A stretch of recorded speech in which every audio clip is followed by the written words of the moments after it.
welcome to this journey that I'm about to take you on of how I was able to create an entire brand from scratch, from logo to signage to everything in between at an event space called Dockside here in beautiful, sunny Lake Nona, Orlando, Florida. Thank you for joining me. It's going to be a wonderful journey. Lego.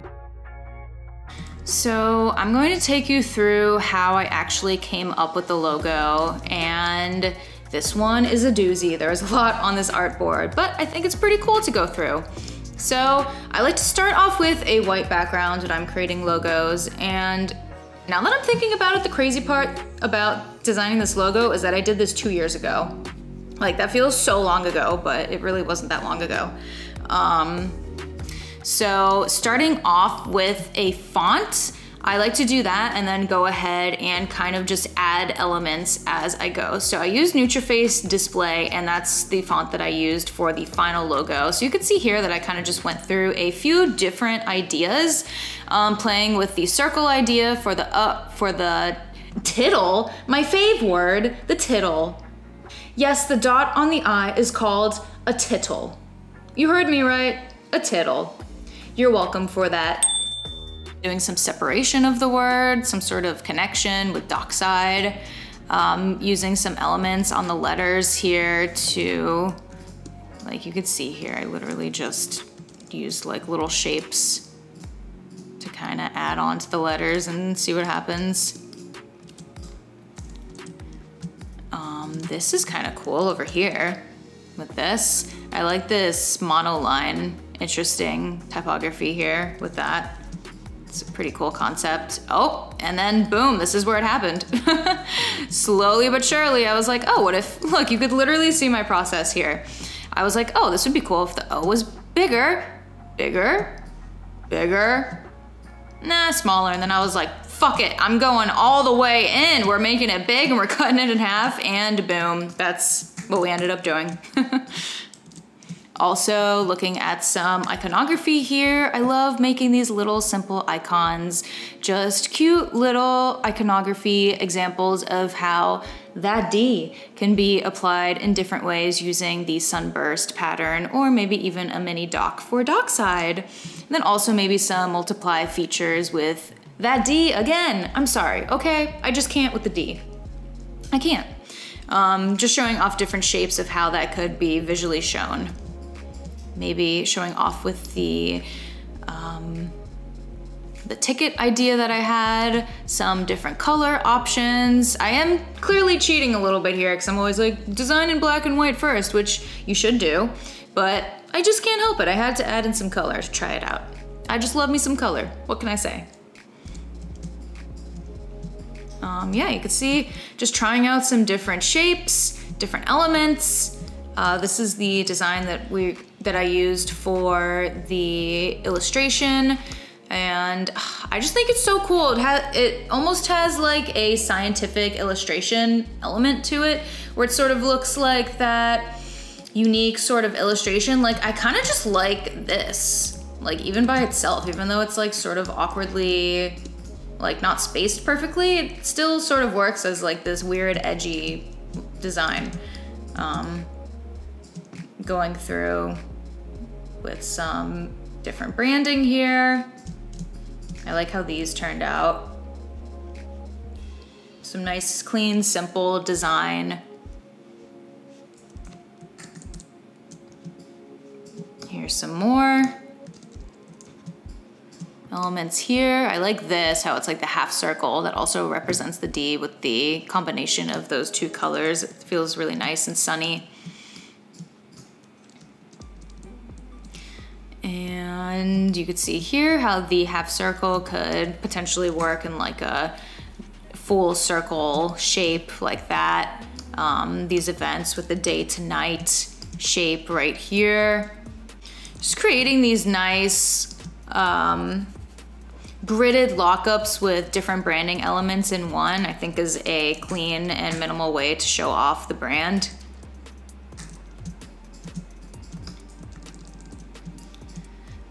Some more cute iconography. Sunset, Lake Nona, event destination. I just really love these sun and moon icons right here. Really great.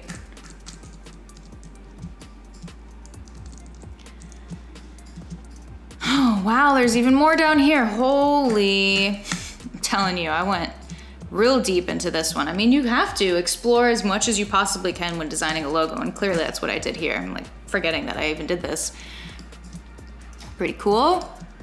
Maybe some more organic shapes for the ripples. And I mean, that's what I love about coming up with a brand. You really get to be creative and explore as much as you can with different shapes, elements, colors, typography, everything combined. Oh, I really like how this turned out. It's an anchor mixed in with the D shape. Pretty great. Wow. It's actually a pretty great secondary icon. Why are we not using this? Why are we not using this? Nice, nice, nice. Just really getting in with the exploration here. And you could see how I mess around with the fonts by really just creating different widths from these fonts. So, like, I probably just grabbed these and just did a whole bunch of stuff like this. Just grabbing with your direct select tool points of letters and symmetrically expanding and doing all that. Basically, it's how you get to that point. Some more options with this nice font. This is the Chutzpah Palm Canyon Drive Thin font, love it. Some more exploration with this. And then also trying out maybe some like roping patterns here for maybe like a rope if you're using on the dock, but I don't know, that didn't really go anywhere. So you could see, went through a lot of different steps to get to the logo that was decided. So basically when I'm tasked to create a brand for something for work, they give me a list of things that will need to be developed for the brand. So we have a list here that includes wayfinding, building signage, website, partner marketing, photography, staff shirts, logo development, venue collateral design, venue collateral printing, business cards, stationery, envelopes, note cards, etc. So it really is a full list of different things that you have to understand when you're creating a brand to make sure that you are fully enveloping an entire vision into a single brand when designing for something. So this is the actual presentation that I showed when I was showing my design work at work, going from the brand Lake Nona Lake House. It was previously called Lake House, and then we decided to rebrand and call it Dockside. So I'll quickly go through here and show you my presentation. This is basically my initial presentation, and then I'll show you where everything ended up, and also show you some behind the scenes details of how I created things for this in Illustrator. One of the most important parts of design, because clearly you have to do your research to show everything with your thought process behind why you designed things. So we have a sunset and a lake view, which is very important at this event space. We have the fact that it's an event destination, which is clearly also very important. And also an inspiration point that I was told was going to be a vintage luggage travel stickers, which sort of had this retro theme.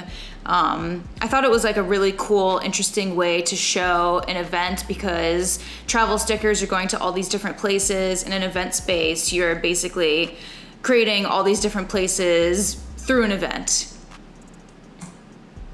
So we have themes that I went through here, and this is the first theme that I went through, and this has an implied horizon line, a sunset view from dock, and lakeside views. So this is a very simplified version of a logo that uses a sans serif typeface. This is NutriFace, and I created this logo to be very simplistic. I did go ahead and change up some of the standard line widths and dimensionality and anatomy of the typography, but here you could see that the O is actually a enlarged half circle taken from the same stroke weight of the letters in Dockside itself. You can see here that all of the sizes of the letters are all the same. And then the thematic idea here is, so you could see visually where the inspiration came from for the logo, the implied horizon line, the fact that it's a sunset view from the dock, lakeside views. It's basically a very simplified version of a sunset on a lake with the horizon line and the sun rising or setting depending on your time of day that you're looking at the lakeside views. And then also getting into some secondary branding elements which were inspired by the travel stickers, something a little bit more retro that had a little bit of character and personality. And then here you can see that I did a mock-up of what the sign would look like on the actual exterior of the building. Where we have option 2, highlighting day to night events, sun and moon, and atmospheric views. So this is a more whimsical, sort of personality-driven logo, and I really like this logo because it shows off a moon shape inside of the O, but could also be taken as a sun shape because of the full O. And I really like how the K had the elongated leg here with a smaller S to kind of give a little bit more personality. And then the actual widths of the typography is a little bit different. Each different part of the letter has a different width. It's not exactly a serif font, but it's sort of like a variable sans serif font. And you can see here that day to night events is shown off with this little icon right here that I actually think turned out kind of cute. This tiny little icon down here. Keep skipping ahead. This little icon down here, you could see here, use that sun and moon boat navigation with atmospheric views. That's basically the thematic idea here. And again, the same sticker, travel luggage, inspiration, illustration idea, but just using this new logo. So I wanted to show off that all of these designs that I was creating basically had a similar vibe, but using a variety of the main Wordmark logo to show the difference of how versatile that could be. And then also, my favorite part about this concept was the fact that the exterior sign could change lighting depending on day or night. So we have daytime lighting, the light would be in full color to show off a sun, full circle shape, and nighttime lighting would just show off the crescent moon because it's night. At night. At night. And then at night, we get dark and mysterious with just the crescent lit up. So day to night, think pretty fun, interesting concept. And yes, I just made this in Photoshop, literally just did some black and white color formatting with a darker overlay, and it looks like nighttime. So we have Wordmark 1 versus Wordmark 2, showing off the difference here. And then also you could see the tagline Lake Nona and the ways that it would be used within the logo. I really like how the Lake Nona fits inside of the O of the first one. And I really just like the personality feeling of the second one, which uses also a more vintagey inspired typeface. I'm actually pretty sure this typeface is called Palm Drive by Chutzpah Design. Pretty sure that's their typeface, which is great. And then also did some very simplistic business card mock-ups just to show what the two different logos would look like here. And also made sure to keep all of my designs, of course, in black and white, as it is a very important thing that I like to say over and over. You must design your stuff in black and white first, because if it doesn't look good in black and white, then it's not gonna look good in color. Also, I made some additional elements because I was just really getting into this entire design focus. And I really like the idea of creating tickets, because events, duh, you need a ticket to your event. So sort of this like old school textury paper with a geometric layout of the name of the event, along with the logo usage and those secondary illustrative big ol' D elements in there. And I also like this monospace serif font used in here, and feels very like typewriter-esque, which is also giving me those retro vibes. And then also a very simple uniform showing off how the logo can be embroidered on shirts. Thank you and you're welcome. Concept 1 complete. And technically, to tell you the truth, this was actually version 3 of the file that I had worked on, and the next one that I'm about to show you was version 6. So I know there's always those memes that are like, version 10, final, final 2, final 3, final 4. That is the truth of life as a graphic designer. There is never a final file. And yes, it did take me 6 tries to actually get to the final logo here. So it was decided that going through all of these that everyone did like option 1.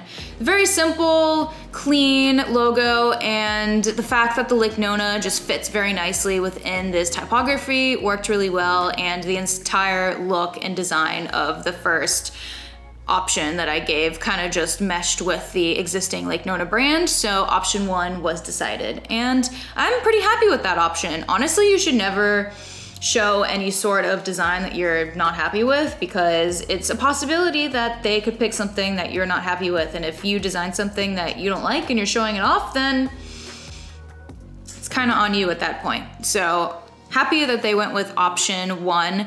And after the selection was made for the general look and feel and word mark for this, I did go ahead and start adding color and more details to the brand now that we had solidified the selection of the word mark. So let's get into that part now.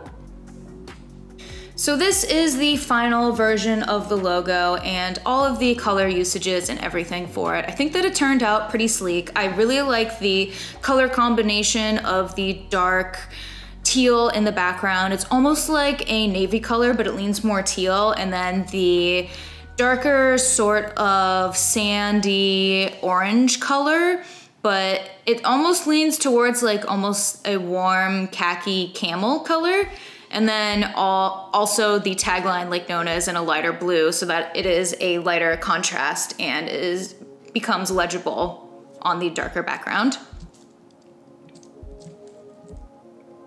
And then here we have the color palette that was selected. You could see that I showed off the Pantone color value names here for everyone to see and read when going through this to show. I think that's also important when you're picking a color palette to actually look at Pantone, either swatches if you have them in person or at least online, all of their different color swatches, because you could go through and make your random selections in Illustrator of whatever color that you're planning on working on. But then once you actually go through and look in Pantone, the color selection becomes a little bit more finessed when selecting through colors, because there's only so many colors. It's not like an infinite amount of colors that you could pick from, which is basically what you're doing when you're selecting a random color in Illustrator just out of nowhere. It's basically an infinite color palette, but this is a more curated color palette that is already pre-refined for you that designers use all over the world. So why not just use it when you're picking your colors in the first place? And then here you could see different color options of how the logo can be used, either on basically any 4 of those colors, how it would work out. So just showing that. And this is what I get for zooming on to my PDF. I'm skipping ahead, but whatever, I'm still gonna do it because that full screen though. Yeah. So you could see here. Okay, so here we have the actual business card that technically didn't get printed yet, but things happen, you know? Things do happen. So we are one day going to get this printed eventually, once the pandemic is over and everything gets started again, but wanted to do something very simple. I know that I don't show it off here, but this is supposed to be like a really nice raised press on a really nice textured cardstock to show off the texturing, and maybe even a little bit of foil on the dock side. But I like business cards that show off the paper quality, which I think was really important for this brand because, and then here you could see the branded fonts, and I like the dark navy color on white. It has a nice high-end quality appeal instead of just black on white. So we used Laura font and Verlag. So it's pretty cool working on designs for things, and I'm just simply doing a mock-up here showing what the logo is gonna look like on the building itself. And fast forward, the logo is now on the building. So great, it's reality, it is here, it is finally happening.